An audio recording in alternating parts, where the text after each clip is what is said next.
Dallas for the Especially crew. Actors too, you know, but crew is, cool people, so. Like you said, and he got the relationship, you know, the Rust alum, so he'll definitely be, you know, reaching out and seeing who around, who's serious about what they do. Yeah. We got a couple of projects too. I know that two right now that I'll be Russ Collins away. One of them I don't want to talk too much about because I'm in the process of talking to Dr. Stovall about it. You know, I try to, use home, especially if it's going to be something college related. I try to come home first or whatever, and it's just up to the coach to be up to the powers to be at the university or whatever, at the school or whatever, but, I'm positive. Dr. Baker gave my start, so I'm sure that, hey, I go to him, want to present Russ in a positive light, he'll go for it. Could you talk a little bit about shot selection? Shot selection. A lot of the shot selection, director of photography was behind the camera. His name is Ellis Fowler. We actually met in our first production class, so me directing. I can't imagine working on a movie and not having a good relationship with the person shooting. So, as director of photography, that's definitely that's a whole different animal to me. Like I say, I'm more of a story person in directing, and I learned how to shoot going to school. So we clicked and had a good relationship. So we sat down. A lot of time I had the idea for certain shots. Some of them came from old movies, like just paying attention in a couple of the film history classes I had, where they were talking about like deep focus photography, and which was used in like Citizen Kane and some of these old movies in Chinatown. So Chinatown became a big thing for us. I got wheeled over Ellis, all three of us sat down and watched Chinatown. I was like, look, check this out, y'all gotta see this. There's some shots in there that's crazy, so it was just their whole style. So I was kind of influenced by some of that. So it was just certain shots on the set. We'd be like, oh, we got it, Chinatown. It's just yell out Chinatown, like, it would just be certain things like that. So some of them I had influences from different movies. And other than that, it was just using those basic principles that we learned in class. They tell you starting out, shoot at eye level, only shoot at a lower angle if it's for a purpose, and this and that. And I really tried to, a lot of people like to handhold a lot of stuff. I'm not really a big fan of that, even though the stuff we did handhold.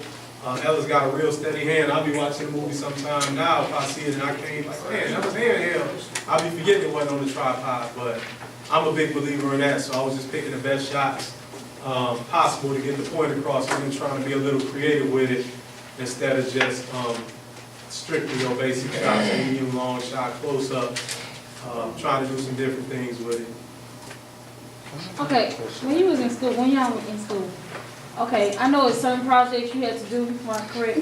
Like we had certain projects you had to do. Okay, did your professors, was they like, you gotta get it done, you gotta do this, you gotta do that? Or did they, was it kind of like a free will you wanted to do? No, They gave you a choice, like, it was strict, do this, do that, do this, do that. y'all like that? Not at the time, but I appreciate it. I appreciate it now because it's things that will come up later that, that it really helped me, having to do certain things that I may not have done. Like I said at first, not being able to use dialogue at all. Like, what kind of movie is this? The first thing you want to do when you're doing a short movie is write a script, you want to talk. So certain things like that, you can't use any words. It made you be a lot more creative with how you show things.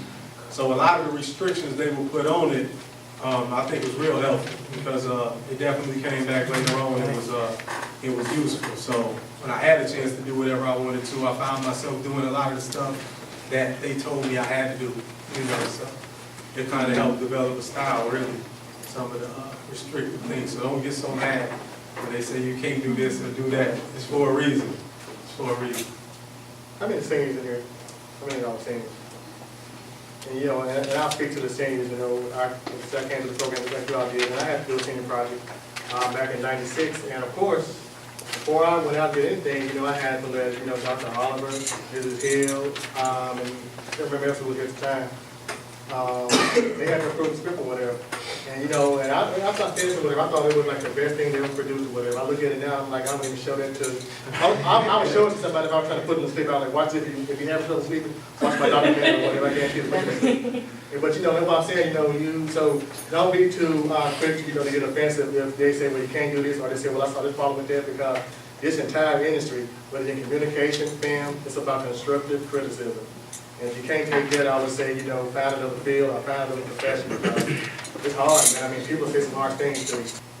I want to talk about your script a little bit. I was tickled to death at the end with the emoji of the box. And what was in the box? I thought that was very, very interesting. Was that a part of your original script as well? No, it wasn't. And I tell people, somebody yelled it out, but people, I won't even spoil it, really do a spoiler if they didn't hear it.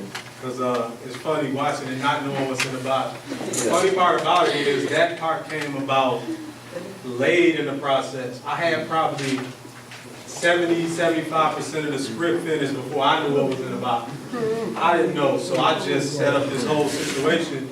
And then to bring it home, I was just thinking, I said, I knew it couldn't be, most people thinking money, they thinking jewelry, drugs. I'm thinking whatever it is, it can't be something that the police would just, you know, if it's something illegal, the police gonna shut it down. I mean, that's the end of the movie. So you can't have something illegal. It couldn't be a lot of things, so it had to be something that this guy could really be scared of, really want bad, but not something illegal where you kill the story. So, yeah, that came about late in the process. I really had most of the movie before I even figured that part out. Yeah, that's, I know you said you did this as a project, but where did you draw your inspiration from for it? the inspiration really, it was some old movies, and they old because they were before I was born. But Bill Cosby and Sidney Poitier, if any of y'all ever seen, they did 3 movies together. Let's Do It Again, Uptown Saturday Night, and a Piece of the Action. And me and my brother, that was like our favorite. Let's Do It Again was like our favorite movie growing up. And if you ever see those movies, you would see the influence, especially in Uptown Saturday Night. And we used to play it and act it out and, you know, do all kinds of stuff. One day we're going to remake that. And then as I got into this story, I wasn't thinking that when like I said, the original project was separate from that. That first 15 pages, I wasn't thinking that. But as I had to finish this movie, it was like, man, it's kind of like that. I can turn this into our own Let's Do It Again and have our own. So it really definitely came from that. That was a big influence. It's those similar type of movies, 2 dudes getting in a situation, how they gonna get out this situation. And those movies was a big influence.